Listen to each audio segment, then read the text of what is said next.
touch the sound of silence, and in the naked light I saw 10,000 people, maybe.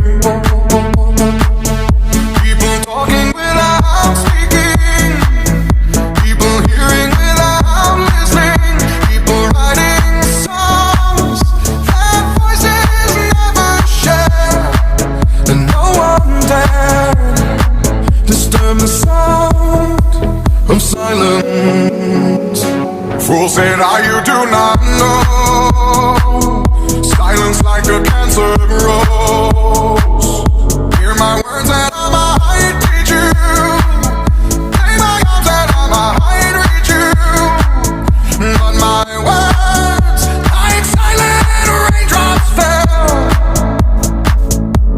and echoed in the wells of silence.